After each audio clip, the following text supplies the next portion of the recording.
A juíza aposentada Selma Arruda anunciou na tarde de ontem a filiação ao PSL, o partido do pré-candidato à presidência da República Jair Bolsonaro, e vai concorrer ao Senado nas eleições deste ano.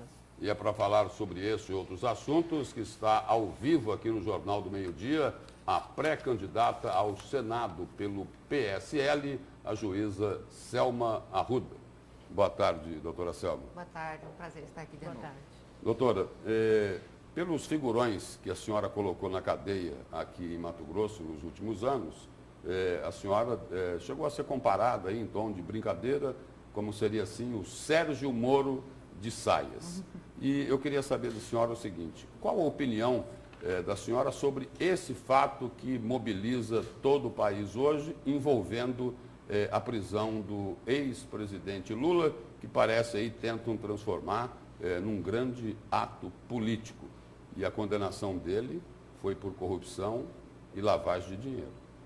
Veja, esse julgamento do habeas corpus, no meu ponto de vista, ele tem dois pontos bem distintos a serem considerados. O primeiro deles é a questão do ponto de vista jurídico. Tecnicamente, a decisão do Supremo Tribunal Federal foi correta, porque, na verdade, não há como se esperar toda essa imposição de recursos e não se pode dizer que esperar por essa interposição de recursos seja da primazia ao princípio da igualdade, porque realmente não é. Porque, na verdade, a maioria do criminoso não consegue chegar nem ao primeiro recurso, quanto mais ao STF, né? A criminalidade, em geral, é muito pobre. Isso privilegiaria as pessoas mais abastadas que têm dinheiro para pagar advogado para chegar lá, a gente sabe disso. Então, do ponto de vista jurídico, ela foi correta. Eu só fico um pouco temerosa com relação a um ponto de vista político, porque é óbvio que agora o Lula, enfim, o PT, vão aproveitar dessa situação para se vitimizarem, né? Para dizer que foram ali resgatados de dentro do sindicato por uma força armada, enfim, dá aquela conotação tipo ditadura pegando o pobre trabalhador, né? A gente sabe, né, como é que funciona essa questão do teatro. E eu acho que aquela história do tiro, por exemplo, no ônibus, é bem a cara do que o PT anda fazendo ultimamente. Então eu fico preocupada com a impressão que isso pode dar para algumas pessoas. Embora quase a totalidade das pessoas com quem a gente conversa a esse respeito esteja realmente torcendo para ver a justiça ser efetivada, para a coisa ser concretizada, né? O que, por outro lado, também é muito triste a gente ter um ex-presidente na cadeia, né? Doutora Selma, ontem a senhora se filiou ao PSL, o partido de Jair Bolsonaro, e quando a senhora falou os motivos, citou que um dos motivos que levaram a senhora a se filiar ao partido seria o liberalismo econômico e o conservadorismo em relação a valores familiares e éticos. Queria que a senhora explicasse para a gente, porque muita gente sabe que Jair Bolsonaro é conhecido por ideias extremistas e às vezes até machistas e homofóbicas. Esse conservadorismo em relação à família, existe algum conceito para o partido e até mesmo para a senhora em relação ao que é família?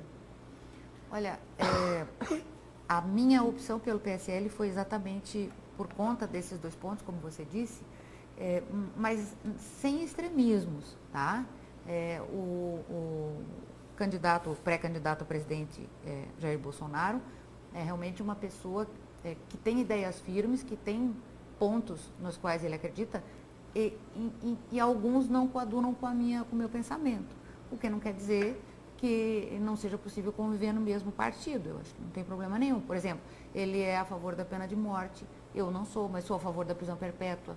Ele é a favor do armamento, eu também sou. E assim por diante. A gente vive numa democracia, eu acredito que até dentro dos partidos seja normal essa convivência com pontos antagônicos, né? Mas com relação à questão familiar que você me perguntou, é bom que a gente aponte assim.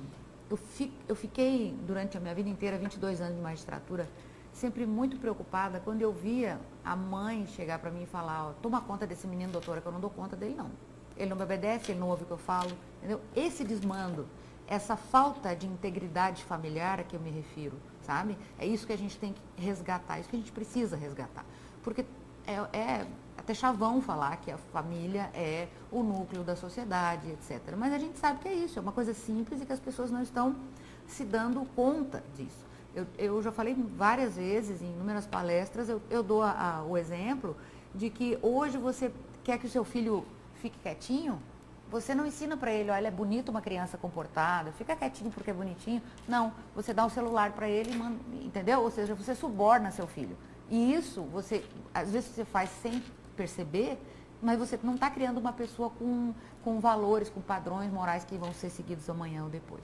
Então, nesse sentido que me atraiu essa proposta do PSL. Doutora, antes de se definir pelo PSL de Jair Bolsonaro, a senhora explicou o seguinte, que estava demorando um pouco para se definir, porque queria escolher bem o partido para não ter que subir no palanque com os conhecidos ficha suja. E nessa eleição, os ficha suja, pessoas denunciadas, delatadas, vão estar presentes durante a campanha. A senhora deve receber ataques. Como é que a senhora vai se comportar na campanha diante disso, até naquilo que as pessoas costumam chamar de os comitês da maldade? Olha, eu prefiro, por enquanto, nem pensar muito nisso. Eu gostaria que a campanha fosse limpa, que as pessoas se nivelassem por cima e que o eleitor não fosse obrigado a eleger o menos pior, e sim o mais qualificado, né?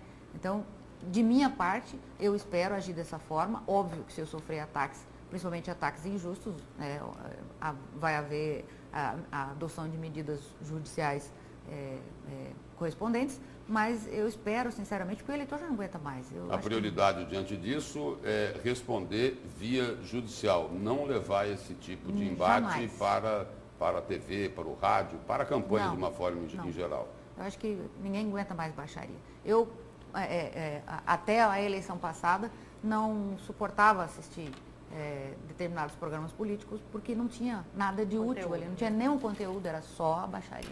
Né? Doutora Selma, a gente quer saber também a posição da senhora em relação ao agronegócio. A gente sabe que o pré-candidato do PSL aqui no estado é um agricultor, um pecuarista, um dos maiores aqui do estado, que é o Dirceu Rossato, e ele também deve ajudar a financiar a sua campanha.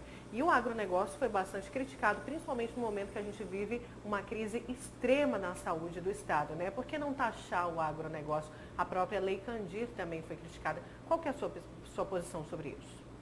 O Brasil é um país em que se faz leis de puxadinho, sabe? Então, se tem problema na saúde, vamos taxar o agronegócio.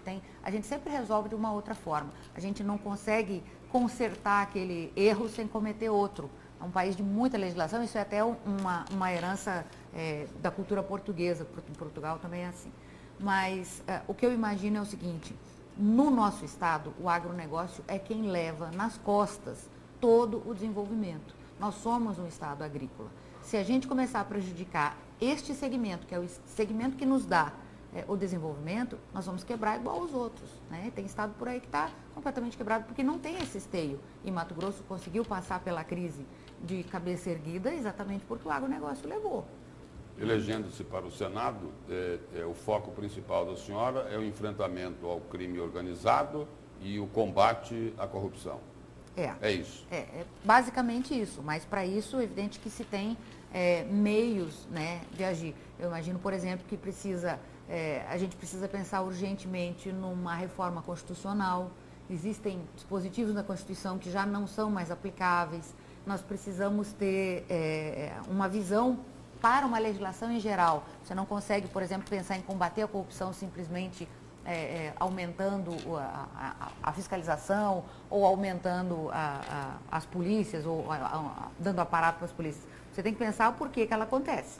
Ela acontece porque o Estado é um elefante branco, cheio de departamentos, de ministérios, de secretarias, enfim, e quanto mais ele está inchado, mais fácil é a corrupção. Então, o Estado, quanto mais enxuto, trabalhando só para aqueles serviços que são indispensáveis, ele fica mais transparente e, portanto, a corrupção é menos viável, né? É mais difícil você praticar a corrupção. Então, eu acredito que não é só um combate depois que aconteceu, sabe? É você tomar medidas para evitar que aconteça. Doutora Selma, só para a gente encerrar aqui, qual foi a motivação principal do fato da senhora não ter se decidido pela filiação a um dos partidos que fazem base, ou parte da base do governador Pedro Taques. Teve alguma razão em especial? Olha, na verdade, eu até agradeço os outros partidos que me convidaram, fiquei muito honrada com os convites, mas a opção, não é por que eu não escolhi este, é porque que eu escolhi o PSL, né? Por conta dessas bases e desses pilares que são efetivamente o que o PSL propõe, que eu já me reportei aqui. Então, agradeço imensamente os outros convites, mas não achei que, para o meu perfil, esse seria o mais adequado. Muito obrigado pela presença da senhora aqui e também pelas informações do Jornal do Meio-Dia. O prazer foi meu, sempre às ordens. Obrigada. Obrigada, doutora. Boa tarde.